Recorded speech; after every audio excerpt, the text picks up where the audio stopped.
Hey guys, how's it going? It's Jay from Sony Alpha Lab, and in this review I have the Panasonic LX100 Mark II. And what I'm going to cover in this review is basically what this camera is all about, how it compares to the competition, and particularly how it compares to the Leica d-lux Type 109. This is a kind of an updated version though, it has a newer sensor and stuff, but I got a lot of requests for that comparison in particular. So the price point on this camera, it goes for about $1,000 US. So for what you get at that price point, it's a really good quality product in my opinion. It's got a very large micro four thirds sensor. It has a fast, super high quality Leica lens, f1.8 to f2.8, and it goes from 24 to 75 millimeter equivalent, which is quite good. 4K video. It has really good macro abilities. It's got decent ISO range, ISO 100 all the way up to 25,600 in expandable mode. It's got a lot of functionality to it, customization. It has a really nice menu system. And this is like a hands-on style camera, meaning it has lots of dials and controls for those that really like to play with the settings themselves. Street type photographers come to mind, when it comes to stuff like that. And it also has a hot shoe here, so you can mount a flash. It comes with a little flash that works pretty well. It also has a viewfinder on the back, which is quite nice. Has a super high resolution 3-inch screen that's now a touch screen, which is an improvement over the LX100. It's got a 17 megapixel image sensor as opposed to a 13 megapixel sensor in the previous LX100 model. It also has a much larger buffer inside here, so you can take consecutive RAW files way more, like 33 instead of like 10 or whatever, and that makes a big difference. It also has an updated Venus engine, which is the Panasonic processing engine.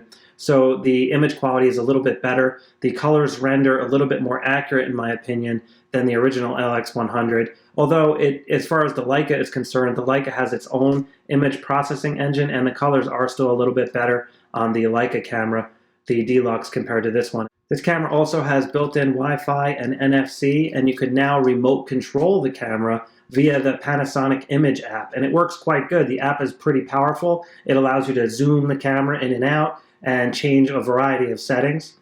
And the camera also has a cool button here, just like the Leica and the original LX100. It's the intelligent auto button, and no matter what you have the camera set to, if you hit that button, it automatically turns the camera into intelligent auto mode, and it really works well.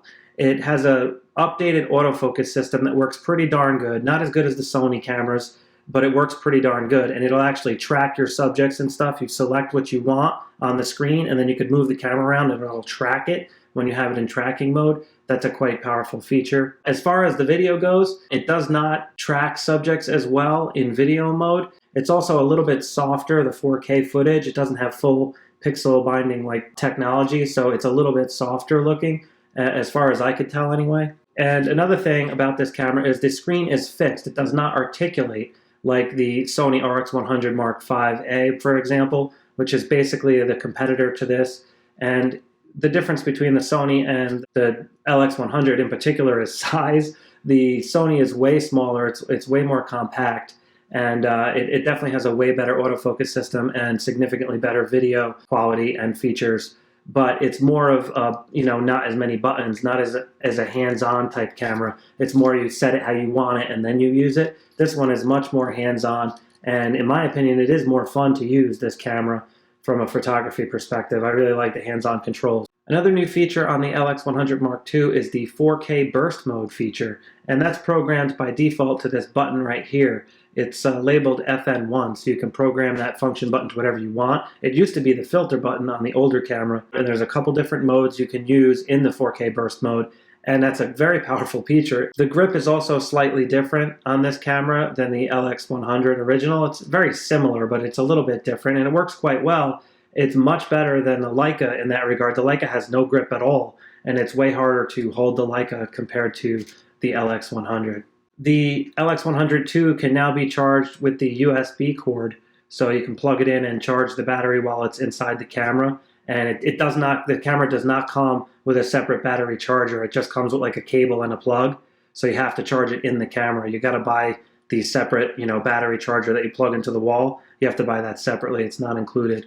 It does come with a nice camera strap though, and I didn't put it on this time. Has a nice pinch style lens hood as well. And you can see the camera is quite nice. The build quality is very good. It's metal, and it's not weather sealed, however, so you really don't want to be using this in the rain. So in that regard, it's very similar to the original LX100. They didn't change anything like that. This camera is extremely feature rich. It has HDR modes. It's got time-lapse mode. It has stop motion animation features built in. It's got bracketing, and you can bracket focus. You could bracket white balance, all sorts of stuff like that. It's extremely powerful. The raw quality is pretty good. The low light abilities of this camera are exceptionally good. And because the minimum focus distance is only 3 centimeters, or approximately like 1 inch or so, you can really get some killer macro shots. And that does make it significantly better than the Sony RX100 5 in that regard. You can't get near as close on the RX100. You can get pretty close, but not near as close as this one. And because this has a larger sensor, the depth of field play is also better on the LX100 series as opposed to the RX100 series, which has the 1-inch sensor. Alright guys, so I just wanted to go over the hands-on portion of the Panasonic LX100 Mark II review. And as you can see, the camera is basically the same as the LX100 Mark I or the Leica d-lux Type 109 as well, basically the same camera. And I wanted to review this for those who were considering getting the Leica Type 109 in particular over this camera, or is the Leica worth the money? You know, if you have in those thoughts, you know, that this review is for you. And I just wanted to give you a more hands-on detailed look of this unit. So as you can see, it's a really nice camera. It's really well made, and it has a lot of manual controls. You can manually control the aperture right here, the shutter speed, and the feedback is really good on all these dials. You have an exposure comp dial here.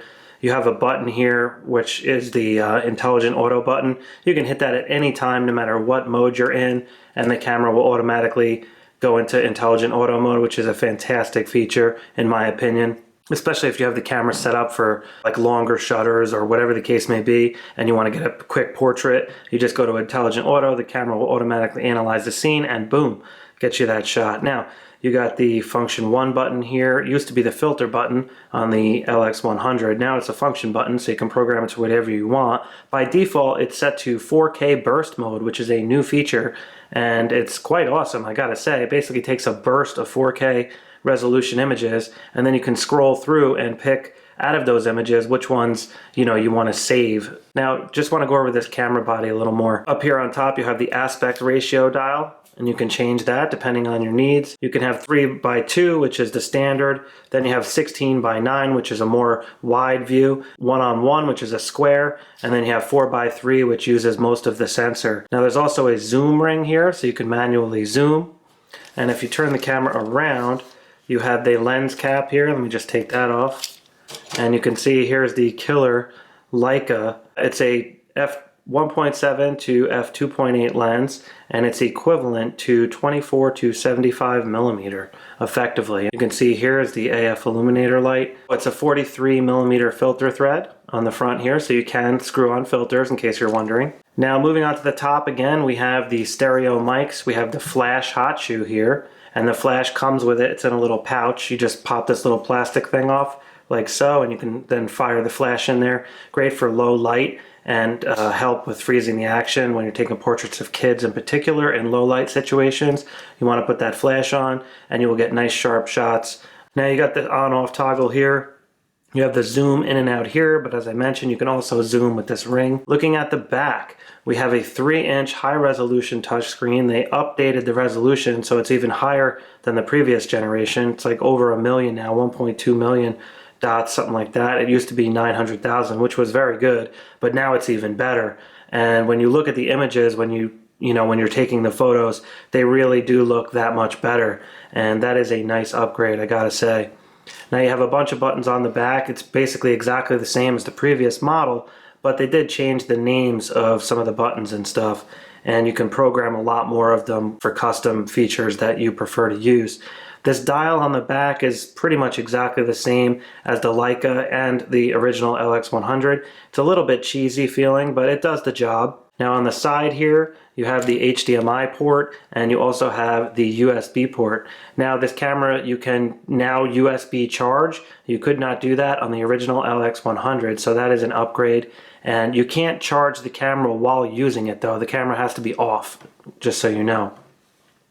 On the bottom, you have the speaker here, you have the tripod mount here, and then over here you have the option. This is like a door that opens up, but in here you could see from the inside now that that door opens. That's for specific accessories. But you have the memory card here, and it takes an SD card, goes in that way. And you're going to want to use a pretty high quality memory card for that 4K video. You are limited to 15-minute clips with the 4K video. And here's what the battery looks like. And that is the battery. And you can see there in the bottom that you just have to line it up. It goes this way. And it has a little clicker here that holds the battery in place. And then when you close the door, you have to slide that over like so. Now, moving on again to the front, I just wanted to show off this grip again because I wanted to compare this to the Leica. The Leica d-lux does not have this grip.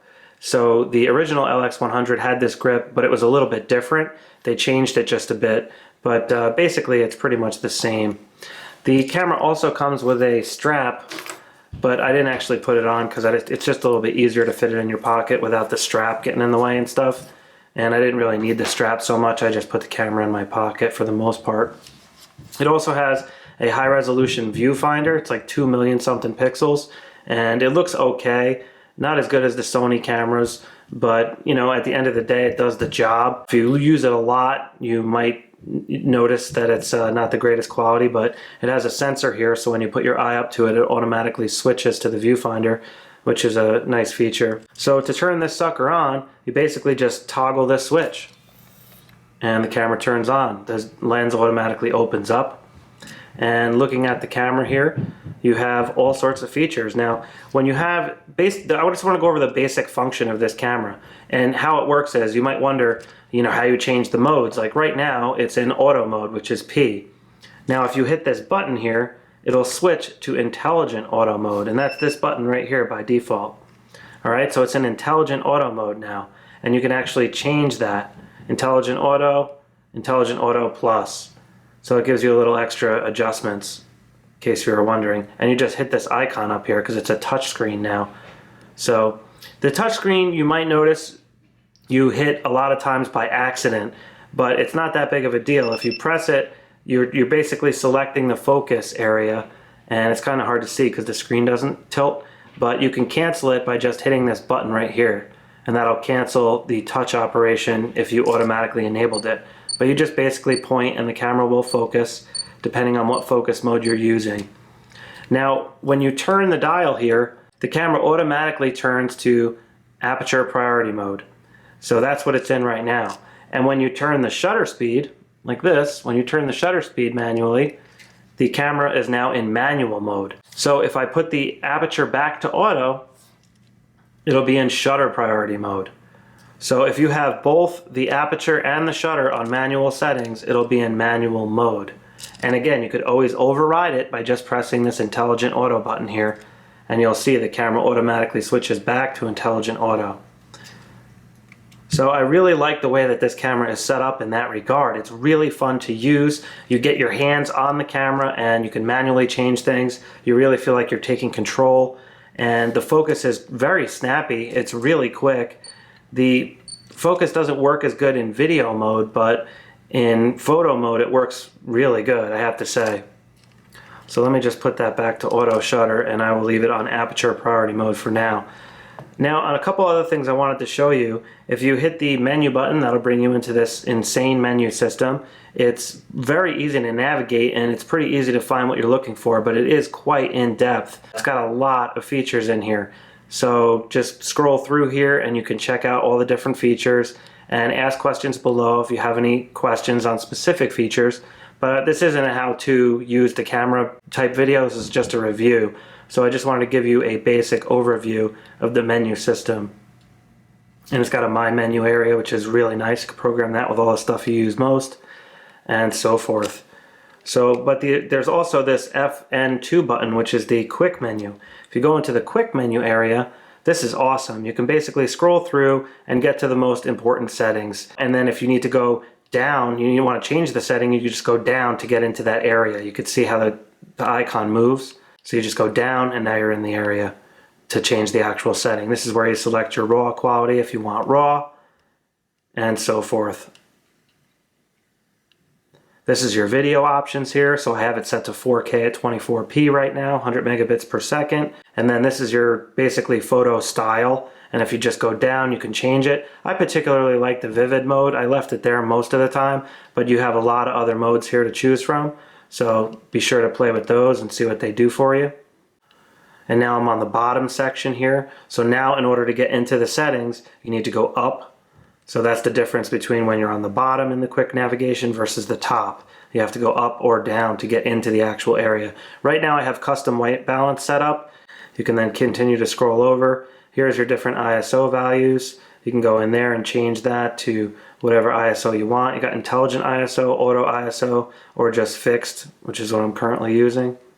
And then you have your metering mode, and that's pretty much it for the quick menu there. Now you also have a playback area, and if you use the zoom toggle here, you can actually change the way you're viewing the photos. So you can go by date, and then you could navigate by date if you want, or if you zoom in, you then have icons. If you zoom in more, you have a larger view of the icons, and if you zoom in more yet, you have even a larger view. It takes up the full screen. And at any time you can hit the display mode to change how this is displaying, and that goes for photography mode as well. That's what this display mode button does. So I'm just going to zoom back out, scroll back up here, and show you, just a quick picture here. Was at this awesome brewery, The Alchemist in Vermont, and you can see here you can just zoom in using the toggle on the top of the camera, and then you can pan around the image. And if you hold it, it actually goes quicker. So it steps and then it speeds up if you just hold it down. Really awesome. This camera really is awesome the way it works. It's so fun to use, and it just works how you would expect it to in a lot of ways. Now if you want to record video, you just hit that video record button right there. And then of course you have the AF and AE lock right there as well. You have the viewfinder here. If you put your eye up to the viewfinder, it will switch automatically. Just change the mode. That's the live viewfinder mode there. Now I just touched the screen by accident, so the focus mode is now set to the top left. You can just select where you want, like so. But then to cancel it, you can just click down here on this little square, and that'll cancel it. But if I put my thumb up to the eyepiece, it'll automatically switch to the viewfinder, which is quite nice. And you can just select the different modes by default using this LVF button. And again, I just hit that by accident, so you can cancel it here. Now when I switch to intelligent auto mode, I want to just show you, when you now select focus, it switches. Let me just put like the lens cap out here. See how it's switched in intelligent, and it'll actually track what you selected. When you take it off intelligent mode, it doesn't do that. It just selects an area on the screen and it doesn't change. So that's the difference by default when you're using intelligent auto. See how it's tracking that lens cap? It's really cool. It's a nice feature. You then have options here on the side. You can see these little tabs. And in intelligent auto, you have a couple different features here. You can change the, color temperature if you want. And then if you go down here, you have more features for AF. You can then set it to this shutter, AF touch. So if you just touch the screen, it will focus and automatically take the shot using that mode, and turn that off. But let me turn it off intelligent auto and put it back on aperture priority mode, and I'll just hit the button to get rid of that. Now if you look in aperture priority mode, you have that little effects icon right there. If you select that, now you're looking at different image effects up here, and it's set to none right now. But if you select that, you go in there, now you just enabled image effects, and you can actually click the star. That's what I currently had selected, and then you can select all the different image effects you want. And this is a really cool feature. There's a lot of different effects in here, and they're a lot of fun to use. So be sure to check that out as well. I have it set to the star filter effect by default, and it's a lot of fun to use. You can change the size of the stars, they're configurable. You can change the rotation of the stars. If you want to turn that off, just select that little icon on the top, just click it with your thumb, and now you can see there's a little X there, and it turns that off. And then down here, you have a function menu. See that? You could then turn that on and off the screen auto leveler, which I kind of like, but you can turn it off if it's annoying you, and you can put the histogram up, and then you can actually move it around and get it out of your way, so you can use the histogram feature, and then just there's a little exit tab there. You can exit that out, and if you want to get rid of it, you just hit that button and it goes away. And then of course you have the Wi-Fi symbol up there, and when you hit that, that basically enables the camera to hook up to your cell phone or your tablet app, and the Panasonic image app is what's used for that. You can then remote control the camera, which you cannot do on the original LX100.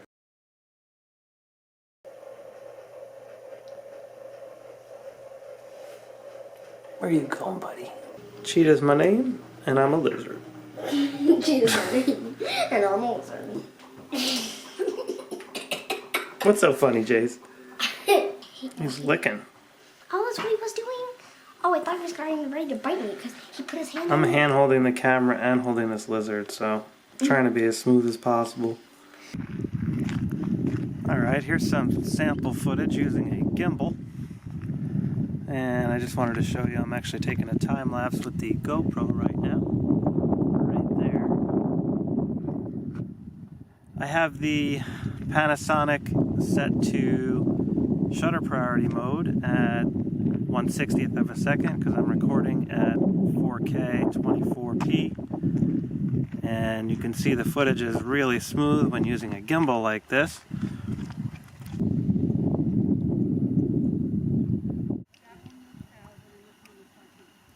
Alright, so now you're looking at me, and you can just see how the 4K footage looks looking into the sun. Just turn around here. And you have to have the thing perfectly balanced on the gimbal in order for it to really work properly. So I got it as close as I could, the amount of time I have. This is just a quick zoom test. You can hear the zoom on the camera a little bit.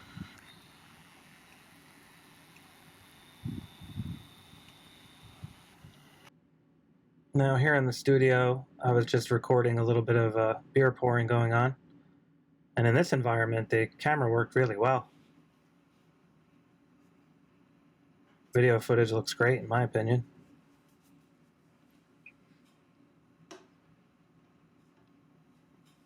Here's a quick focus transition test. And it worked pretty good. Alright, so here we are in Lightroom for the photo analysis segment of this Panasonic LX100 Mark II review. And I just wanted to go over a couple of raw files first so you can see how the camera outputs raw quality. And first impressions are they're a little flat for sure, but that's what you'd expect with raw. The dynamic range is okay, but shadow detail is definitely pretty low in this high dynamic range scene here. So this would have benefited tremendously from an HDR treatment. But moving on here, you can see this image came out a little better. The camera exposed more for the GoPro here, and you can see that dynamic range is pretty well balanced overall. And here's just another file where there was a little bit more brightness in relation to the size of the GoPro. So I just wanted to show you really quick what kind of dynamic range this camera can output. And you can see by the histogram up here, the highlights are pushed pretty far. So let's pull some highlight detail back, and then we can bring some shadow detail up. And you can see, you can turn that into quite a decent image. And I could drag the clarity up to get a little more punch to it, a little vibrance in there. And I would actually bring the shadow detail down just a little bit now. And, you know, overall, that's not too bad. That looks pretty good. And the camera handled it quite well. And you can see the sharpness is excellent. A little bit of noise in there because I dragged up the shadow detail so much. But overall, really good quality, I would say. So moving on here, just a couple more shots. Sample photos at the Basher Kill. Here's another high dynamic range scene. And here's just another one of the street sign here. Let me just show you what we can do here. I can just click up in the histogram here and drag to the right to brighten the scene a little bit, and then I can pull the highlights back like so, and then I can drag the vibrance up a little bit, get a little punch in that image, and you can see it looks pretty darn good. And there's a before and there's an after. So you can see you can get quite a bit of work done with the raw file. And the lighting again was extremely flat at the Basher kill, so unfortunately the images didn't really look that good just because of the horrendous lighting. But in this image, the lighting was much better, and you can see the raw file has a lot more character to it, a lot more, vividness and contrast due to the much better lighting. And I was at f2.8 zoomed in here, so I just wanted to show you the sharpness detail and the depth of field fall off. And as you can see, it looks really good. And here's just another one focused on the building in the background, and so you can see the foreground out of focus, and this is at f5.6, and just a reversal. So now I'm back to focusing on the metal iron fence there. And here's just another raw file, and I wanted to show you this because the next one is a JPEG file. And you can see the JPEG is quite a bit sharper. It's a different image, but it's definitely noticeably sharper. And I do have the creative style set to vivid, so it's punching up the colors a little bit. Now this image, I actually switched the creative style, or the creative mode, to light monochrome, and that's what you get in light monochrome mode. This isn't a filter effect, it's just the actual creative style there. And this is just straight up monochrome. So you can see light monochrome versus straight monochrome render quite differently. Here's another monochrome of a log there. Here's just another one, a little more of a symmetrical shot. And now I'm just shooting in JPEG mode. I just wanted to show you a quick zoom test. So this is wide open at 24mm effective. This is zoomed in a little bit. And this is zoomed in all the way to 75mm. I just zoomed out a little bit to get a little more of a symmetrical shot. So you can see the range there, 75, so there's 24, and there's 75 from standing in the same location. And this is just one looking down at this old doorknob, rusty fence, high dynamic range scene here. And in JPEG mode, this camera does a great job. I really like the JPEG results. Now shooting into the sun, we do have quite a bit of lens flare here, and this is at f4, and you can also see up in the sky there's some purple color coming off in the blues there. Just so you're aware, you can expect that when shooting into the sun under these conditions. Downstairs in the studio, just playing around with the kids, I had the lizard out, so I took a couple of photos of Jace really quick, and you can see the colors are excellent. This is JPEG straight off the camera, and I had it set to natural mode, or standard mode rather, for the color, and you can see the sharpness and clarity is fantastic. And the skin tones look really good too, in my opinion.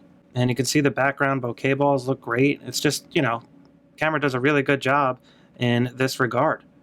The hit rate was pretty good. I got probably like 70% of the shots sharp. That was impressive considering the shutter speed was relatively slow and Jace was moving around a lot.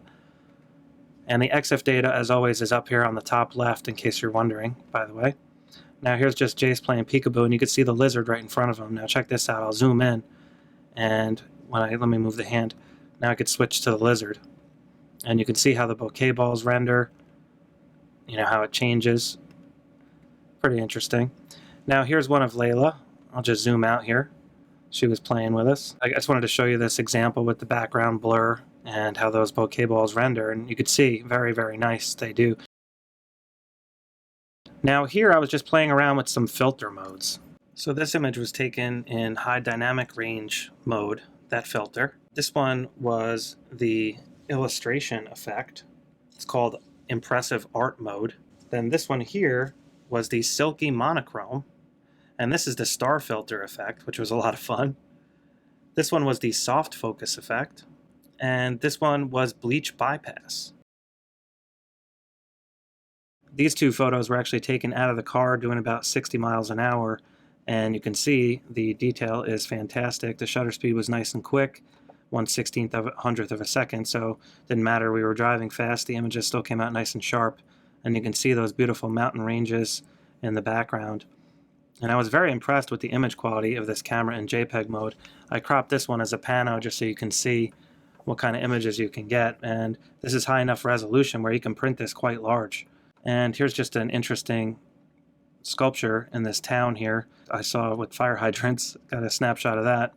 We ended up going to this foam brewery here. Got a lot of pictures, guys, to show you here, so if you've seen enough, feel free to just skip ahead in the video. Links below the video will navigate you to whatever part of the review you're looking for. But I really want to show you what this camera can do in the real world. So looking at the beer menu here, you could just see, if I zoom in, the detail on the menu is fantastic, and the way the background renders is just absolutely killer. Really like the way this camera handles, and the lighting conditions in this brewery were really strange. A lot of purple light going on, so the camera handled it really well, though, I thought. And they had all these cool taps, these copper taps. Thought that was interesting. Foam Brewery. If you're in the area, it's in Burlington, Vermont, somewhere around there, and it was really fantastic. They had some really good IPAs, and it looked like they had some decent food as well. We didn't get any food, though. There's my friend Brian and my brother in the very foreground there on the right, and just a quick snapshot, and somebody was getting their growler filled up and just shooting around the brewery here. High dynamic range scene. Actually took this file in RAW so I can show you. Brought some of the highlights back, you can see there, and shadow detail up, and then raise the vibrance a little bit, bring the blacks down to get a little more contrast, and you can get a really good result in this super high dynamic range scene when shooting RAW. Here's just another one. I wanted to show you the depth of field, really, fall off. And this is a RAW file, I just tweaked a little bit. But you can see, again, the image quality is excellent on this camera.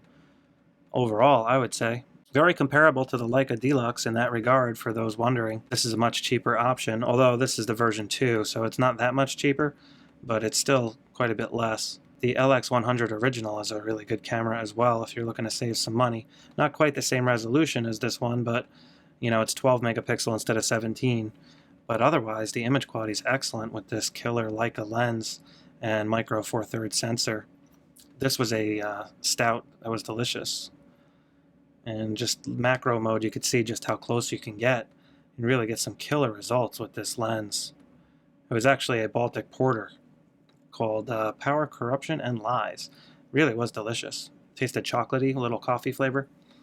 Now this was just next to Lake Champlain, and I walked down to the lake quick when we left the brewery and just took a couple of photos. And you can see, again, just another scene. Came out pretty good overall. And then we ended up hitting up another brewery. This one was called the Burlington Brewing Company, and they had some absolutely fantastic beers. This one in particular, the Wizard beer, it's hard being a wizard or whatever it's called, was phenomenal. Yeah. You got a little sampler platters and stuff. That's just a shot of my brother, and there's a shot of my friend Brian. And here's just the quick photo of the sampler platter. And the brewery had some nice art inside. And you can see the vertical and horizontal lines are very straight. This lens has great optical qualities to it for sure. Just another close-up. And then some food shots. Took a picture of the food we got there. This was absolutely killer. It was a bacon cheddar cheeseburger with apple on it. Had apple slices, and the bun was nice and toasted. Look at this thing. Really delicious, gotta say. And here's just their logo on the outside of the building if you want to check it out. Be sure to check it out if you're interested. The place was absolutely great, and the food was great too. You can get lunch there and stuff. And this was another place we went to, another brewery. They had an amazing like mansion type setup, Von Trapp Brewing. Their beer was more of a German style beer, or Austrian, so it wasn't quite the regular IPA that we were looking for, but it was pretty good, you know, Pilsner-y type beers. And again, just look at the image quality this camera pumps out. Fantastic. They had cool lights up there, and the just the color rendering and stuff was really impressive to me with this camera. And another close-up of the beer there. And we got a pretzel with some cheese sauce, and you could just see excellent quality across the board. And there's not too many photos left, but just trying to give you a really good sample of what this camera can do in the real world, guys. So if you're like somebody that likes to travel and take pictures, this is a really good option. And this is just a close-up. Again, that macro mode is excellent. Look at how good that cheese sauce looks, man. Delicious. Just another depth of field fall-off type shot. And you can see the glasses, just how they render. Background blur. just excellent. We ended up hitting up another brewery the next day called Lost Nation Brewing. This place also had some phenomenal food and very tasty beers as well, but their food was the standout to me. We had to wait outside to get in there. The place was packed. And this was their Midnight Black beer, it was called. It's pretty tasty. And they had this delicious corn chowder soup. You could see here, it was unbelievable. They called it split pea something, but it was more of a corn chowder, I thought. Really tasty stuff. It was the best cheesesteak I've ever had in my life, by the way. Sauteed onions, mushrooms, oh my goodness, it was killer. Coleslaw was okay, I should have got fries. But the bread they make there and everything, it was nice and crispy. And you can see this, the image quality is just fantastic on this camera. And then this was the last brewery we went to. It was called The Alchemist. And this is supposedly where the killer IPA phenomenon started. And you can see this place is just packed. They give out sample beers, and you can just go up there and they just give you samples. And you can hang out for a couple minutes, buy beer and stuff if you want. And they just had a couple of cool things to take pictures of while we were there. So, you know, I love taking pictures of like mechanical things and stuff. And they had the beer filling area. I thought it was pretty cool the way it was all set up. You could see how the cans come out of here. And this is just one of their awesome brewing tanks they have dressed up like one of their beer cans. And you could just see those horizontal verticals are excellent. The way the chrome renders, the lens is really good quality. And the image, the Venus engine processing of this camera is also very, very good.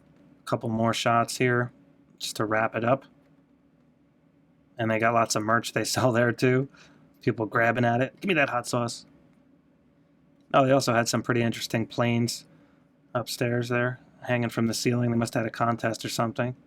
And then we got home, and I just took a couple of pictures of these beers in the lab, just to, again, show what this camera can do in studio conditions with the lights in the background, and so you can see the color of the beer and stuff. I actually had a light down below the beer can, below this glass, aiming upward, which really illuminates the beer quite well. Here's just another one, and you can see rendered really good. And here's one more. The Nameless, this one was called. It was a really good beer. This was from the Foam Brewery. We got some cans to go. And this one was my favorite, I would say, from Vermont. In case you are wondering and you're a beer connoisseur or whatever, it's Complicated Being a Wizard. Absolutely killer from the Burlington Brewing Company. So moving on to some lab testing, we have a macro shot here. This was pretty much at the minimum focus distance, and I was just taking some test shots here. I had the lighting calibrated to 3200, by the way, in Kelvin mode, the white balance. So this way it was set to the same temperature as my studio lights. And just in out of focus, I was changing what I was focused on here. So you can see there's the quarter I was focused on.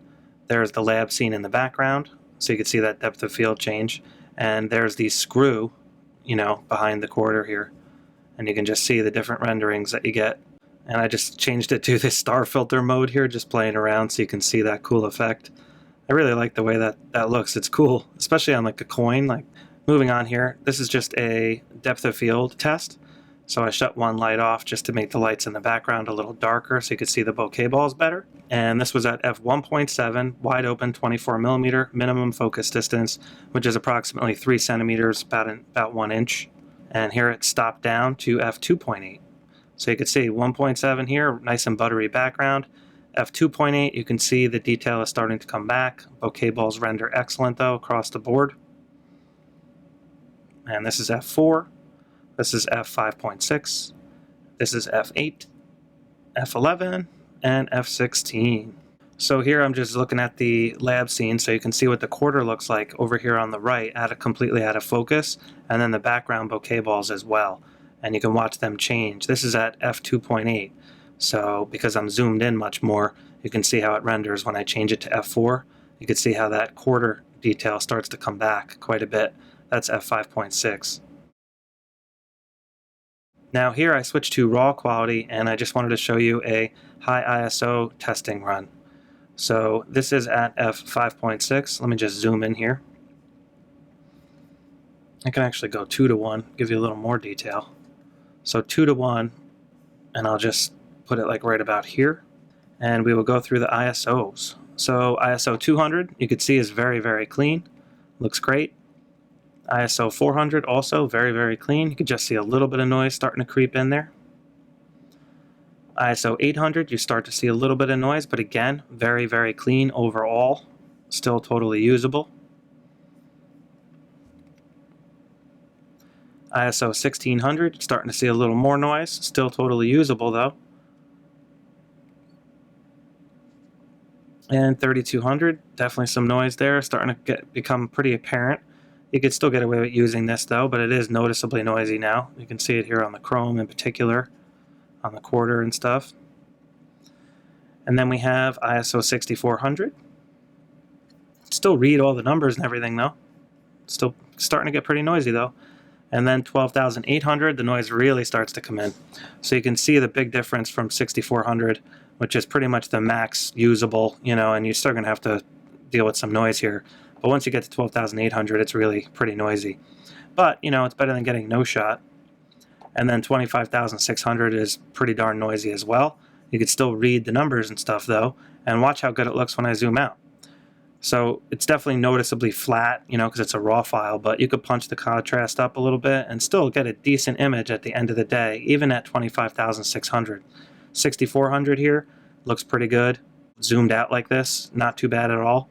And 6400 is, like I said, really the last usable, fairly clean, but somewhat noisy, high ISO image as far as I'm concerned. That's where I would pretty much wouldn't go much higher than that unless I had to, you know what I'm saying? Just to go over the lens sharpness, I wanted to just zoom in here to 1:1 and show you what this looks like. This is wide open at 10.9 millimeter, which is effectively 24 millimeter. I was shooting in JPEG mode, and you can just see how good the sharpness is. This is wide open at f1.7. So I'm just going to scroll over here and stop it down to f2.8, and you can see it gets a little bit sharper, but the overall image quality is fantastic. The lens is really well controlled as far as the fringing goes, and sharpness and clarity is excellent across the board. f8, it really starts to come in. I have the quarter at an angle, so you can see the depth of field there getting more in line. And here's just the full lab scene.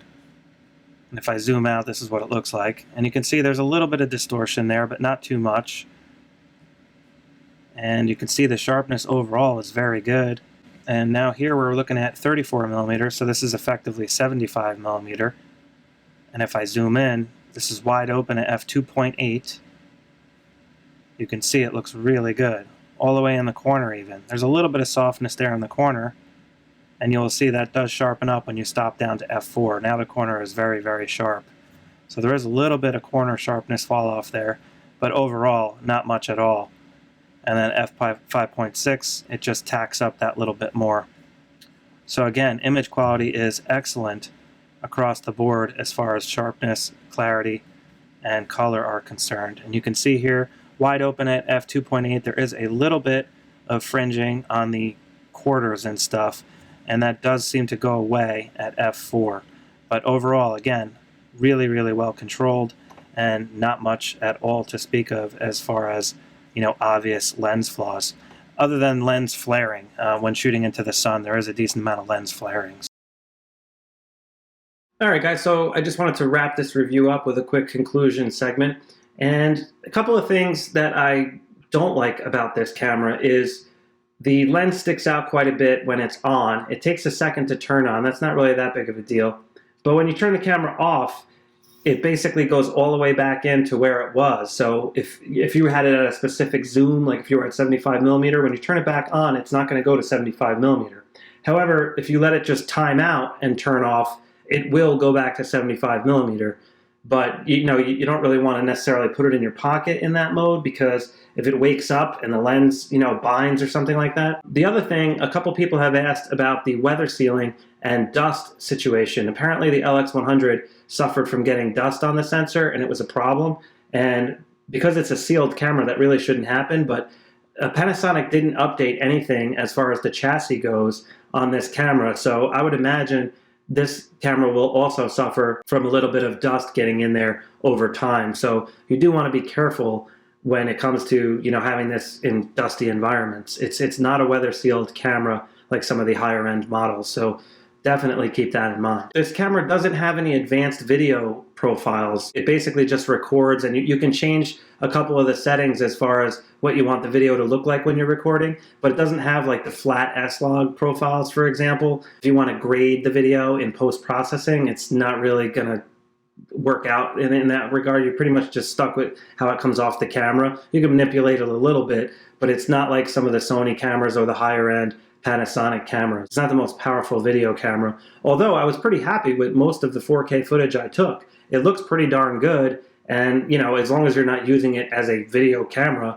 I think you'll be happy with the video quality. For the price point, the competition is pretty much the RX100 series Sony cameras, and you know, you do get more features in those cameras for the money, in particular the flip screen, the better video quality, faster autofocus, more frames per second. It's more compact, so you can easily fit it into your pocket. This is not quite as compact, but again, you get a better user experience with this camera with the manual controls. I actually prefer that, and it's still totally small enough to get into your jacket pocket. You're not really going to be able to fit it into your jeans pocket though, like you can with the RX100 series. You are limited to a 15-minute record time when recording in 4K. The electronic viewfinder is not the greatest quality, especially when compared to the Sony cameras. When you look through it, it looks okay, but if you move quickly, you know, you can see some lag and some blur and ghosting and things like that. That's kind of noticeable. And you know, it is a $1,000 camera, so I would like that to be a little bit better. And they should have really upgraded that from the version 1, in my opinion, but overall, it's still totally usable and good enough. And I use the screen most of the time anyway, so it wasn't really that big of a deal. On the back, this rear circle dial, just like on the Leica, it's a little bit cheesy. It works good enough, but it just doesn't feel like the quality that it should feel like for $1,000, in my opinion. It's not the end of the world. I said the same thing about the Leica d-lux. I do like the extra customability of this camera though, with all these function buttons. You can program them how you like, and that's a really nice feature and upgrade from the previous model. You can only program 1 or 2 buttons on the previous model. This one you can configure a whole bunch of them, and that's very nice for those that like to really configure their camera specifically to their needs. So overall, the focus is pretty darn good in photography mode. You can point and shoot and focus, and it's very quick and accurate. Now, when you're using continuous autofocus, it's not really that good. It's a little bit jittery, and the hit rate is not as good as I would hope. And in video mode, same situation. It records pretty well, but if you're using the screen to touch focus, it just doesn't want to change all the time to what you want. It just seems to struggle in that area. Sometimes it works really well, but other times not so much. And I noticed the Sonys are far superior in that regard. But again, the macro abilities of this camera are awesome, and they're far superior to the Sony RX100 series in particular. So if macro is your thing, I would go for this, because the larger sensor and the minimum focus distance advantage makes a huge difference in macro ability. And I also like the way this lens renders better than the Sony RX100 series. The bokeh balls look better, and it just has a more buttery rendering, in my opinion. The touchscreen overall is awesome on this, and that's a nice advantage. And like I said earlier, the app to control the camera remotely works quite well, so that's an excellent feature. And the built-in time-lapse, that's a very powerful feature, and this camera is very adequate to do time-lapse photography. It has really good battery life, so you can record for a long time. You can get up to 340 shots on a single battery charge on this camera, which is way better than the Sony RX100 series. That is a huge advantage, and especially good for time-lapse. On the Sonys, you're going to need an intervalometer, and with a cable hooked up and stuff, you're kind of limited to battery life there because you're using the USB port to have the remote hooked up. That's a huge advantage to the Panasonic, and that's a very powerful feature that they include in here. Overall, the image quality is very good on this camera, as you saw in the sample photos and sample video.